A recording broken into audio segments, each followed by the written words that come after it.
Welcome to the RadioU Podcast. Coming up, the craziest pumpkin spice products of all time. Also, tell me you're a Midwesterner without telling me you're a Midwesterner. All that and more on the way next. The first ever Humanoid Robot Olympics were just held in China over the weekend. 8772-RADIO-U. Anytime there's videos of humanoid robots trying to do stuff, I feel like Allie and I definitely want to see it. And so this is a whole weekend of humanoid robots trying to do things, and so there's a lot of good video. I've seen the video of the opening ceremony with the dance. Yeah. It's even fun. I mean, it's funny when they can just do stuff right. The dancing, also the marching. It's yeah. It just looks crazy. Even when the robots are accomplishing the task properly, like in the dancing, where they're doing it right. They're doing what they were programmed to do, but they still feel like there's no soul in it. Yeah. So it just feels like they're not really committed, you know? No, it just feels like robots doing something, you know? Or like when you're in high school and like you're in a group and there's like some people that are going all out. And so like the group kind of starts to do it. And you're like, I guess I should do this. So you kind of do it, but you're not really like bought in. Like that's what the robots feel like they're always doing. Yeah, they're not really fully invested. But AP put together a great little highlight reel of some of the best moments from this weekend event and tournament, including, you know, the soccer game not going as planned with the robots falling and then having to get dragged off. In the soccer game, which we've seen other videos of robots playing soccer, and it's always funny. Yes. Because they will get close to the ball and then they'll kind of get confused and not exactly know what to do, and then there'll be a group of them, but instead of like kids where they're all trying to get the ball, all the robots are like, no, you go. No, you go. Yeah, they're just staring. But and then in this case, the robots kind of trip each other up and they wind up falling into a heap. And then did you see they get the one back up standing? Yeah. And then its neck is all cockeyed, it's like off kilter. Looks like the broke neck lady from The Haunting of Hill House. Yeah. Yeah. So it's pretty crazy. They had the robots boxing.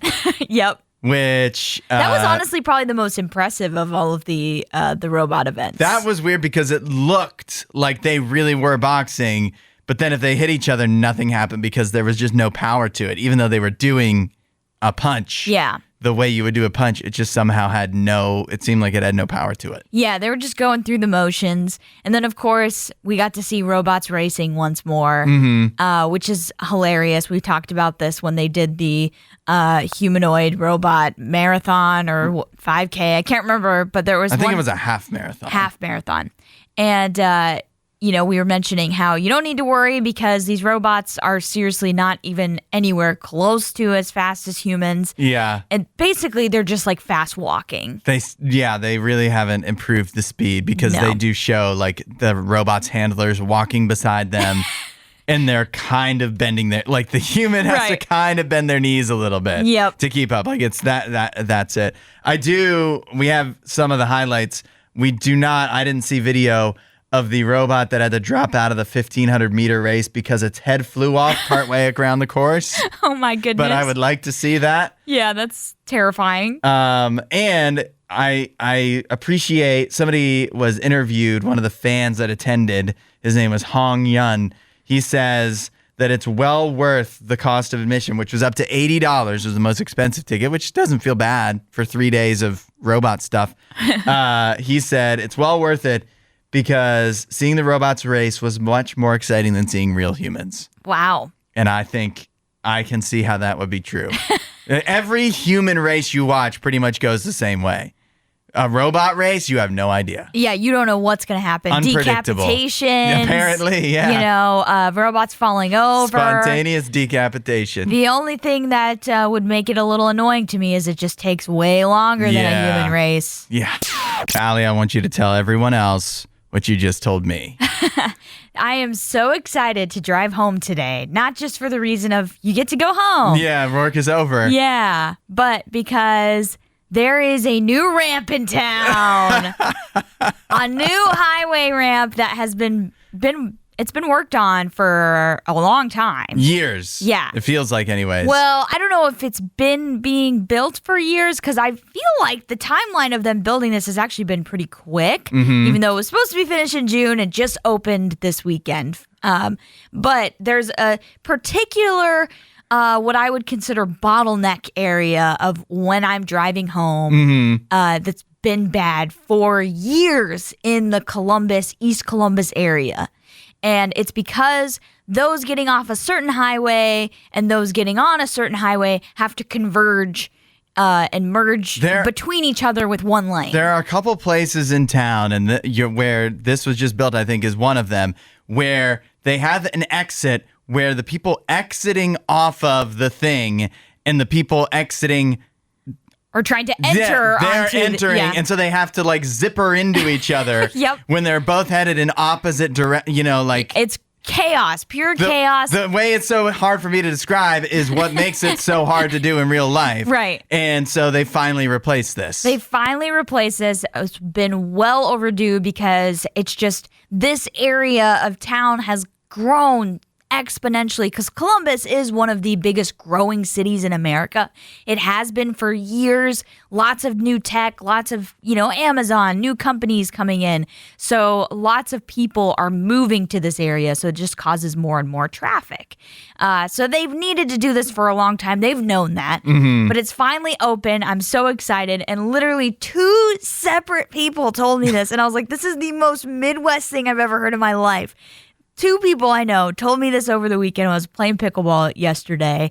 They said they went out of their way on Saturday, like going home from somewhere, just to drive on the new ramp. And that is the most Midwest thing I've ever heard. They're like, we're going out of our way so we can drive on the new road. It definitely is. Were those 2 separate individuals' dads? No, one of them. No. Well, wow. Actually, okay, wait. No, they were both dads because I heard it from one, from a wife, and she said her husband was like, we're driving 10 minutes out of our way to go on the new ramp. And then the other was the guy, and he said, yeah, we did the same thing. We were coming home from groceries, shopping, and we decided to go that way too. I was like, that is so funny. The most Hank Hill thing. It is so Midwestern, though, because you're right. In New York City or like in another city where like there's stuff going on, you wouldn't waste your time driving out of your way because you have other places to be. Right. But in the Midwest, even in a big city, you're like, I got time. We don't have not much going on this weekend. Let's drive out of our way to take a new highway ramp. Right. It's giving, babe, wake up. The new ramp's open. Yeah. Let's go ride on it. But that was crazy to me. I mean, I'm not going to do that. But the one day when I find myself in that area of town, I feel like it still will be exciting to drive an entirely new ramp. Yeah, it does look cool. I was driving home and I went under it. So I was on a different, like the highway that goes under it Saturday. And I was like, it's open. So it was like cool to see people driving on it. And it's like, it really is a feat of engineering when you look at it. But I am very excited to just be able to smoothly go home instead of getting stuck at that place like I do every single day. You start your nap even earlier today. Yeah. That's going to be nice. It's time for our Monday tradition, the box office breakdown, looking at what made money and what didn't in theaters over the weekend. Let us know the last movie or show you watched. We'd like to hear your review at 8772 RadioU. I'll tell you what, this weekend, let's talk about what didn't make money. Movies. Yeah. It was a slow weekend at the box office. The first time since May that in North America we didn't get to $100 million total. Pretty bad. Yeah, that's not great. But it is, this is August, the tail end of the summer, not the strongest release slate and blah, blah, blah. So it makes a bit of sense. But what is a bit surprising to me is number 1 at the box office, the same as last week, is Weapons once again. Another $25 million. Honestly, pretty impressive for them to stay at number 1. And for a horror movie to have a less than 50% second weekend drop is like unheard of. That's really good. And it's getting close. It's at about $90 million so far in North America. So $100 million for a movie like that, That's pretty impressive. I was going to say, I think the budget for it was only like $38 million. So they're well over the profitable at this point. I should say. And I'm hearing people talk about how Weapons going to be one of the hot Halloween. Some of the stuff from Weapons will be the hot Halloween costume this year. Really? So watch out for that. Okay. I wouldn't even recognize it, but that's what I was reading. Number 2 at the box office, the same as last week as well, is Freakier Friday, which made another $14 million, and that has it at over $54 million in North America. Okay, that's surprising that the top 2 are the same from last week. I know, yeah, and it's not like the new release this week, and the big new release was Nobody 2. It's not like that's a no-name release, but it did not really scare up a lot of attention compared to the other 2 movies because it only made $9.2 million in its opening weekend. Ooh, couldn't even crack the double digits. Yeah, that's rough. That sounds tough, which is disappointing me because I love Bob Odenkirk. I love the first Nobody 2 movie, but you know what? I have nobody to blame but myself because I didn't go see it. I didn't either. If you saw anything new this weekend or anything older that you want to review, let us know. 8772-RADIO-U. Allie, what have you watched recently? Well, I was going to plan to watch Wednesday season 2, but my weekend was a little busier than I planned, so it didn't get into that. But I did get to see like the first part of the documentary that Peter Jackson released on Disney Plus of the Beatles called Get Back. Have you seen this? No. Isn't that like several years old? I don't know how old it is, but it's been out for a while. Yeah. I, for whatever reason, missed it. And I think it's because I don't have Disney Plus, but somebody was telling me about it and I was like, okay, I need to see this. Mm-hmm. Because you are seeing behind the scenes footage of how the Beatles came up with the songs for Let It Be. Mm-hmm. And it actually is incredible that this was filmed. So I was really, really impressed with it. Yeah. There's a long list of music documentaries that I need to get around to. And that one's really long, isn't it? It's super long. It's like 6 hours. I don't know if I like the Beatles that much. I know there's one on pretty cool though. There's one more recent one on the Beach Boys, who I love, so I'd love to watch that. And then the iconic, and you've probably seen this, what's held up as like the best music documentary of all time is on the Eagles. I've also never watched that. So one day I got to get around to those. The last thing I watched, I mentioned this last week, I'm working my way through a show called The Offer, which is not a documentary. It is a show about the making of The Godfather. Yeah. It's on Paramount Plus, and it is worth watching just for the acting. The actors, I know Miles Teller is like the star of it. Okay. Everybody else, most of them are like unrecognizable. They're either names I don't know, or they are so into the character that I can't even tell who they are, but they're all doing so good. Okay. Particularly the guy who's Robert Evans, which I do know his name is Matthew Good. I don't know him from anything else. Oh, I actually do know Matthew Good. But he is so good as Robert Evans in The Offer. It is, and between this and the studio, and I just want to watch more shows about how movies get made because it's so fascinating to me. Yeah. All the turmoil that they go through and then you just sit there and watch it on the big screen one day. Or on Netflix now. So you're watching how movies got made. Yeah. I'm watching how music got made. Mm-hmm. It's so cool to see the behind the scenes on this stuff. Yeah, definitely. Let us know what you've seen recently. 8772-RADIO-U. The United States is spending $750 million to build a fly factory in Texas. 8772-RADIO-U. Let me say that again. I was going to say, what? The United States, in case you didn't catch it, the United States is spending $750 million to build a fly factory in Texas. Yes, we are talking about flies, the pest, the insect. They are building them? They are building a fly factory in Texas. What exactly will this factory be doing with flies? It will be creating sterile flies. Sorry for those flies. That sterile male flies to try to control the fly population in Mexico and Texas, and then going further south. Is it really bad? It's really bad. Flies are really bad there? Apparently, it's bad enough to spend $750 million on a fly factory. Yeah, a fly factory. Apparently, this is, so what these are, I think they're called screwworm flies. Yes, they are New World screwworm flies. And these are flies that they particularly infect cattle, horses, and bison, which is why at different times over the last few months, the United States has halted any importing in from Mexico of live cattle, horses, and bison because they could be infected with these things. And they don't want these flies to spread in Texas and throughout the rest of America because that could really harm our livestock. Okay, yeah. And so Texas hasn't been able to get this under control on their own.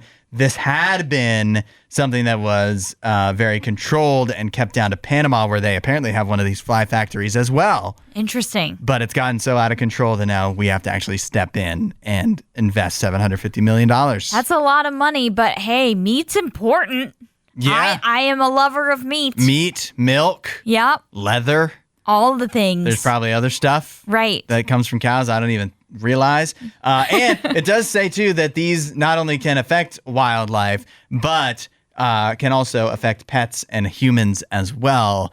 So we're not just doing this for the livestock. We're doing this everyone. for ourselves as well. Now, I will say, it sounds like a nightmare.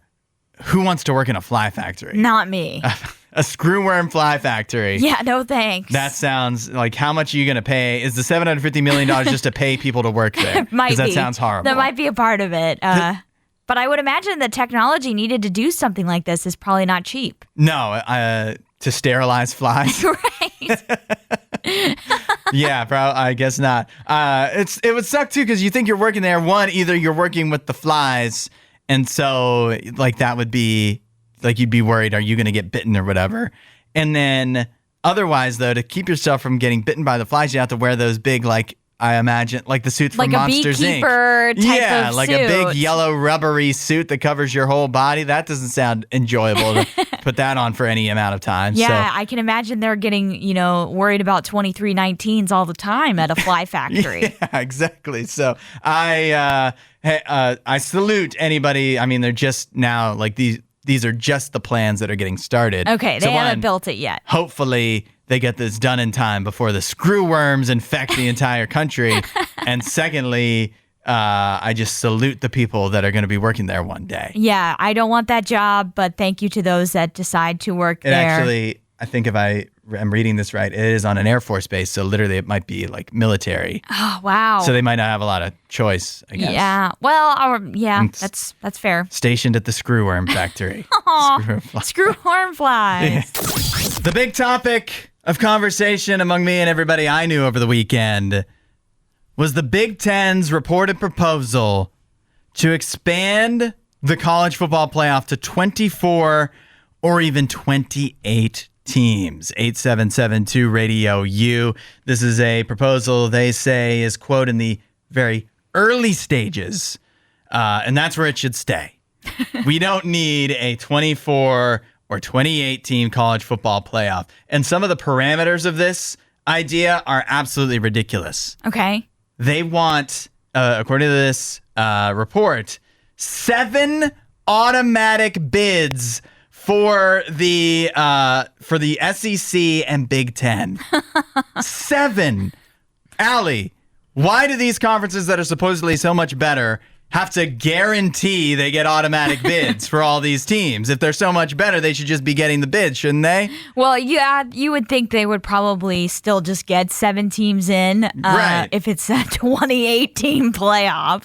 That is insane to think of a playoff that large because, I mean, for the most part, we only pay attention to the top 25. Mm-hmm. Yeah. That's 3 more teams than that. Even if you switch it to 24, you're assured that teams that are outside of the top 25 ranking will be getting in. Will be getting into a playoff. So it just makes the entire regular season meaningless. It removes the championship games, which I know there's already a strong section of college football fans and commentators that have wanted the extra game to be removed because it's kind of become meaningless anyways. Mm-hmm. And now it's even more so meaningless because they're really not even punishing teams that go in and play their championship games and lose them, because it's like, oh, well, we don't want to punish them for playing an extra game. Mm-hmm. But unless they're SMU, then we do want to punish them. Right. They're selective on the punishment. It just depends on how big of a program you are. Right. I just think this is wild because, we just switched from 4 teams to 12. That's a huge leap. Yeah. And I feel like that's honestly kind of enough with some of the games we got in the first round. Yeah, seriously. Notre Dame, Indiana, do we really want, 12 more of those type of games? I don't think so. We're already at 12, and certainly if they expand to 16, which I think is inevitable, we're already on the verge of having 8 and 4 teams make the playoff. Right. It's only a matter of time. So it's the idea that we expand to 24 or 28 and give 7 SEC and Big Ten teams each automatic bids. I was looking, somebody posted out what would be if we did 28 teams by the proposal that Big Ten put out. If we did 28 teams last year, here's some of the teams that would have made it. Also, the Big Ten didn't put out this proposal. Somebody's reporting They came up with it. Somebody's reporting that they've heard that this is in the early stages. But the Big Ten isn't like, hey, guys, here's what we're doing. Yeah, they're not saying this to the world, as they shouldn't, because it needs to be strangled in its cradle. Yeah, absolutely. But here's some of the teams that would have made it last year to just illustrate how ridiculous this is. Syracuse would have made it. I'm a Syracuse fan. They were 9 and 3. They shouldn't be in any playoff. Colorado. Yeah, no. Iowa. Michigan. Michigan was 7 and 5. I mean, Michigan might have actually done well. They beat Alabama. They beat Ohio State. They did beat Alabama in a bowl game that meant nothing. They also were 7 and 5 and couldn't score more than 20 points in an actual game. This is the one that got me. Baylor would have been in the playoff. Baylor would have made the playoff. They were the 5th best team in the Big 12, which people are saying the champion of the Big 12 shouldn't have even been in. Baylor didn't receive votes in a poll until like the 13th week of the season. Yeah, no. They were never ranked. That was just the rankers being like, we don't know who to put in the top 25. The longer the season goes on, the more you run out of teams, not the more like, I think this team should get another crack at it. The smaller the pool gets, the longer you see them play. So this is it's a no. You can't do this. Like, this would completely, in my opinion, ruin the sport. I feel like the Big Ten and SEC will not rest until they have ruined the sport. Until by expansion of their conferences and playoffs have ruined all rivalries and meaning of the regular season. College football is the thing. The playoff isn't what makes it great, because the playoff always ends with the same 5 teams winning. It's the regular season that makes it fun, and they're trying to kill the regular season. I had a lot of fun with the playoff last year, and obviously as a Buckeye fan, that needs to be weighed into my, I guess, bias for it. But I was a proponent of it getting stretched a little bit, because you did have, when they started the playoff, you had 5 power conferences. So why would you only have 4 teams? That didn't make sense. That didn't make any sense. So I was a proponent of it getting expanded. But I don't think this extreme approach of like, we need every team ever to make it into the playoff, it's not going to work. I don't think people realize, because they're like, it's all about money. I don't think you're actually going to get people to attend these games. So the money-making ability is going to be just like a meaningless bowl game for some of these playoff games. Meanwhile, it's cutting off your nose to spite your face, because you're killing the regular season, which you should be as a college football, so grateful that people actually care about. Right. Baseball, basketball, hockey. People do not care about college basketball. Great. Yeah. Who cares about the regular season? Yes. And they have the largest playoff format in the whole sport world. In all of sports. Yeah. Don't take for granted what you have. Right. Keep the regular season meaningful. It's the best thing you can do. Let's see. August 18th. That's pumpkin spice season, right? 8772 Radio U. I guess. If you walk into the grocery store, I think you'll know it's pumpkin spice season. Is it already starting to make its way? Yeah. What else are they supposed to sell? I guess I have seen a whole bunch of Halloween stuff already. Oh, yeah. I thought I was ready for Halloween, and then I walked into Dollar Tree, and there was Halloween everywhere. Yes, I was at Dollar Tree yesterday, and I was not ready and prepared for the amount of Halloween decorations that were already out. I was like, I'm ready for Halloween and fall, and then I went in there, and I was like, no, I'm not actually ready, because it was there, and I don't want it. They went straight from 4th of July to Halloween. Yeah, well, there was back to school, but they can't do that anymore. They still had some back to school stuff, but for the most part, it was Halloween. Let's talk pumpkin spice. Since it is pumpkin spice season, some are saying this is one of the most ridiculous pumpkin spice products ever to be released. There's so many. Pumpkin spice spreadable cheese. What? This is a new product coming to stores this fall from Laughing Cow. Okay. Which is the logo is definitely something I recognize, even though I'm not sure I've ever had Laughing Cow cheese. Do they have like the little baby cheese wheels? Is that what they have? I think so, yeah. Okay. Those are typically Baby Bells, right? But I think it's the same thing. I think it's the same thing. It's just a different brand. Different brand. Yeah. Coming out this fall from Laughing Cow, limited edition pumpkin spice spreadable cheese. Apparently this is basically Gouda cheese they've infused with pumpkin spice. And so I don't know what you would use this on necessarily. Maybe bread? Yeah, I actually, some are saying it's the craziest thing, pumpkin spice cheese, really, but I feel like there could be some good uses for it. I was going to say, I think with some bread, it might be pretty good. But it leads me to this then. Okay. It leads me to opening up the RadioU hotline. 877-2-RADIO-U. I want to know, what is the craziest pumpkin spice product you've ever seen for sale? Oh. 877-2-RADIO-U. Pumpkin spice. How long has the pumpkin spice craze been a recurring yearly thing? Maybe since 2015 is my guess. About 10 years. At least. Actually, I know I worked at Panera a while ago, and pumpkin spice was already well within everybody's mindset. Yeah. When fall came, when I worked at Panera, and that was a while ago. So I think 2015 at the latest. Yeah, it's 2010. It's been at least 10 years. Yeah, 2010 somewhere. It started with coffee, and then it slowly has infiltrated everything else. Talk about a great way to, an invasion tactic. Yeah, serious. Pumpkin spice needs to be studied. The marketing campaign for pumpkin spice, one of the most successful of all time. And pickles are a close second, I would say. Yeah, pickles are getting up there. 877-2-RADIO-U. What is the craziest pumpkin spice product you have ever seen? It doesn't have to be something you've actually tried, but just the craziest pumpkin spice thing you've seen, because this is the time of year we're in now. Yeah. It's just going to be everywhere. It is. Let's see what the craziest ones people can come up with that actually exist are. We want to hear from you. We have the RadioU hotline open. 877-2-RADIO-U. Get in the group chat and let us know the craziest pumpkin spice product you've ever seen in existence. Let's start with Chad. Chad says, "Good morning. I've seen, in essence, pumpkin spice deodorant from Dr. Squatch." Chad even says, "I confess I tried it. It was meh." Oh, the draw for the pumpkin spice. It's unavoidable. That's so true. That this is what makes pumpkin spice so successful, is that you just kind of can't help but feel tempted by it, especially when the fall first starts to roll around. Right. It's got an irresistible nature about it. Again, it needs to be studied. Something weird's going on. Some bad juju behind the pumpkin spice. I think, it's the nostalgia and the way that it actually does go away for long enough to, when it comes back, to miss it. To miss it. Yeah. Oh, that's such a good point. Yes. Oh, we heard from William as well. He says, never tried it, but I've seen pumpkin spice avocado oil? What?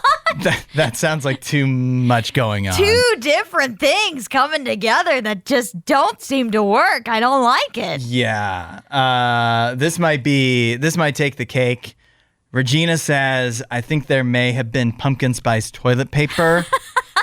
Or wipes. So I looked this up, Allie, because that was almost unbelievable to I know, me. that's insane. There is pumpkin spice toilet paper I see here on Amazon, but it's pretty boutique, or it's not from a major brand, so I don't know if it really counts. But it still exists. It does exist. There's also, though, pumpkin spice dude wipes. Oh, no. Flushable wipes. They call them dumpkin spice. Ew. So it definitely does exist. That's hard to top. Very hard to top. For the craziest pumpkin spice product. This is a funny thing, though. Max sent in. He said car detailing spray.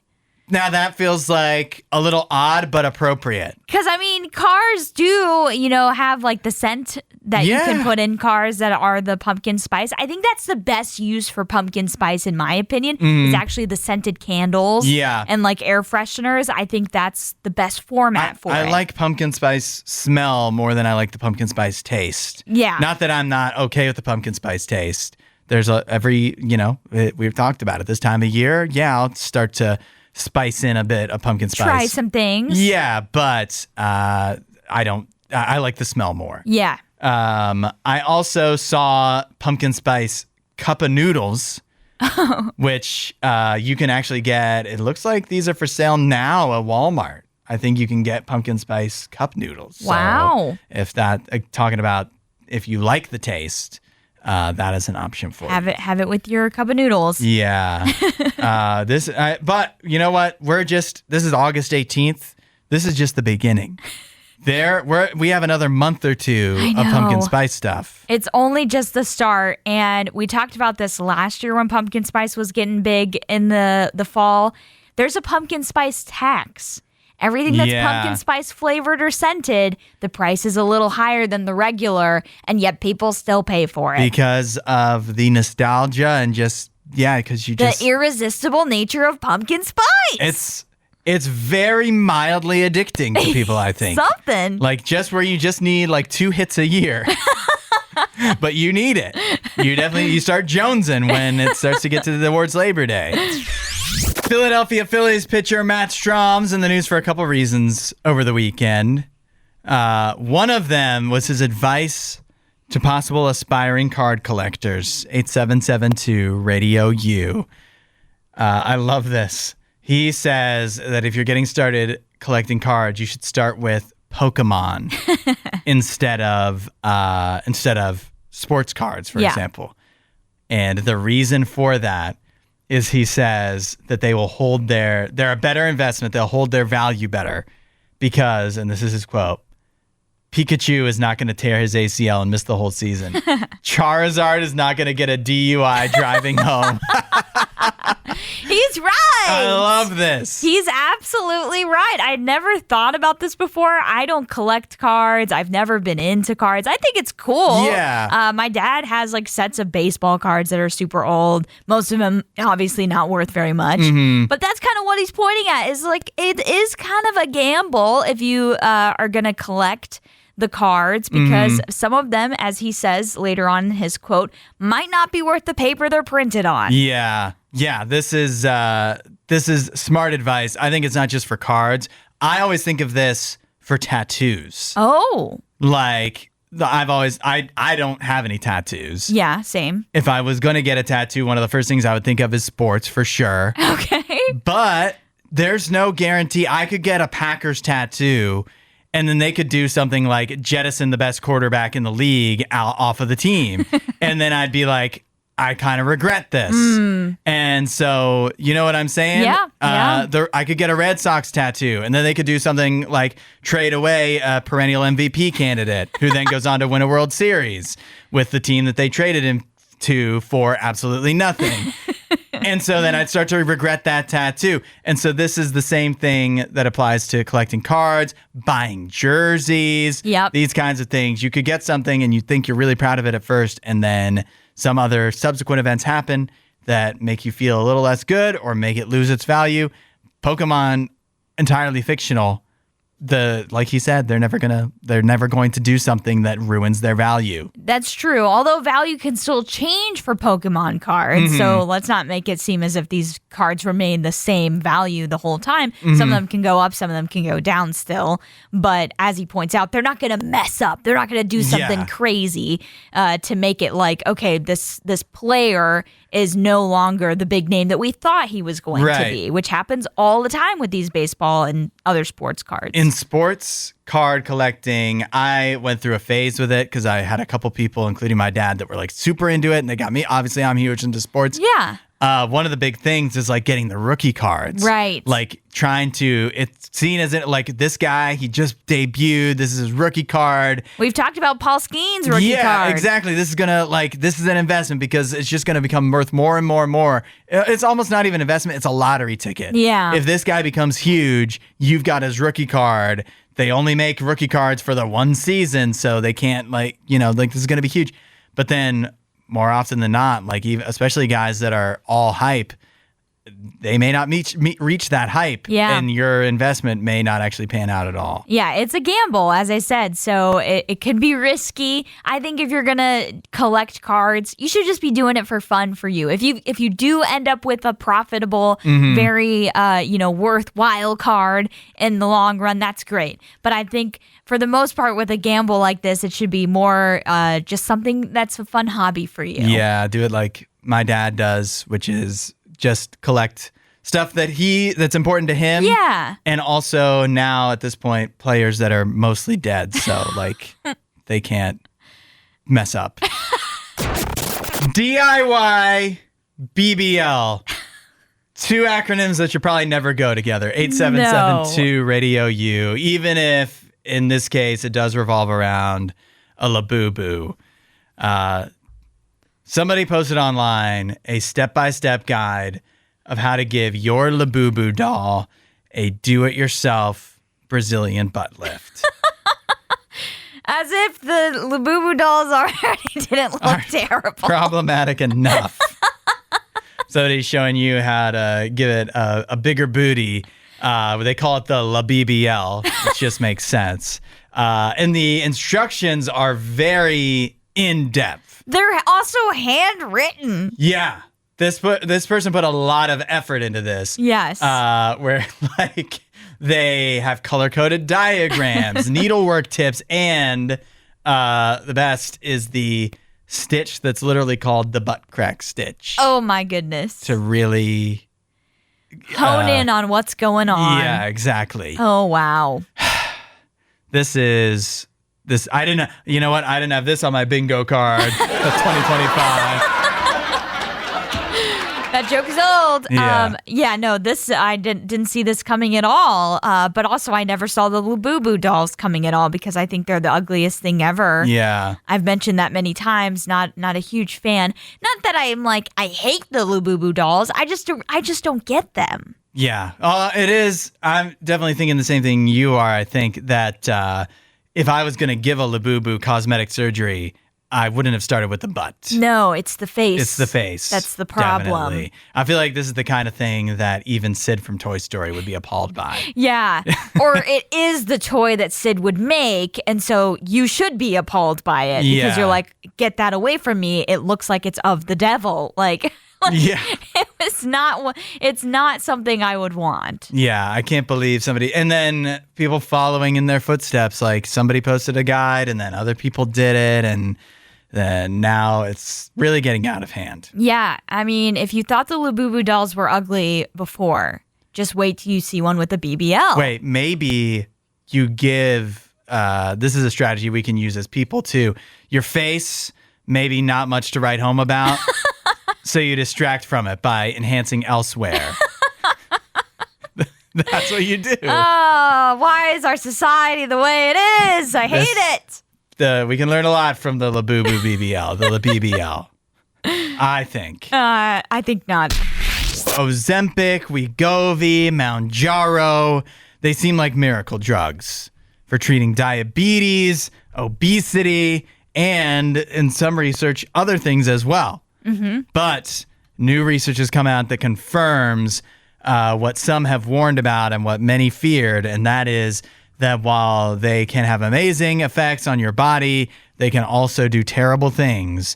And one thing you have to definitely watch out for if you are on or considering any of these GLP-1s is that you could go blind. Drugs could do terrible things to me? What? Yeah. They could have side effects? No Okay. Yeah, I think we all knew the other shoe would drop eventually with these miracle weight loss drugs. Because let's be real, even though they all came out as diabetes treating drugs, most people are using these GLP-1s and these other things, the tirzepatide or whatever. Yep. Or tirzepatide. I can't even remember what all of them are called now. As weight loss drugs, people that don't even have diabetes. And I think we all knew that eventually we would come to realize that there's other side effects to these things that haven't been studied yet. It definitely seemed too good to be true, especially like it was one thing when we were seeing that, that people can take these and lose weight. And that's really great. But then I was seeing all these studies of and it also could help cancer and fertility Alzheimer's. issues. Yeah, I've heard people literally say fertility issues, like Ozempic helped them have a baby. I'm that's crazy. Yeah, it seems like it can help literally everything except your vision. Because while it is still rare, there's a new study that has come out that confirms something that, again, has been brought up, but it wasn't confirmed. Official. Yeah. And that is that taking Ozempic, Wegovy, Mounjaro, etc., Mounjaro, it can lead to something called non-arteritic anterior ischemic optic neuropathy, otherwise known as NAION, which is a rare but devastating eye condition that occurs when the blood flow to the optic nerve is suddenly reduced or blocked. They also call it an eye stroke. Is this non-reversible?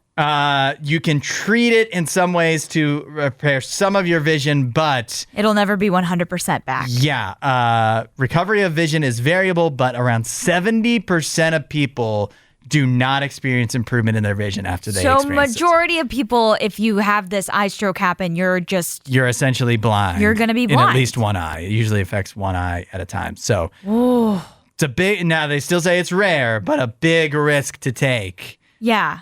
In the name of losing a few pounds. Right. I was going to say, it's just free to work out. It's free to diet.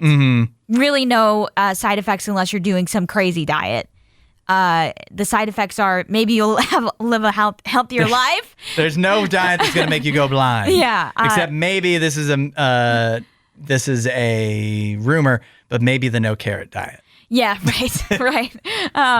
But for the most part, if you decide to work out, if you decide to, you want to live a healthier life and eat a healthier diet and all of those things, the benefits are going to be great. But, we should have known taking a drug to try and get the results the easy way, there was going to be some drawbacks. Yeah. We should have known. We should have seen this coming. It was too good. It was too good to be real. They do point out that the people that are more likely at risk or more likely to experience this are the people that have diabetes and thus would be taking this for diabetes. For the actual reason it's there? Rather than the people who are taking it for obesity. So I guess if you're just overweight and you want to lose weight, I guess you're still, it's not like it can't happen, but... That's kind of sad that it affects the people that it's actually supposed to help. Yeah. Aww. Thanks for listening to the RadioU Podcast. Don't forget to rate and review the show.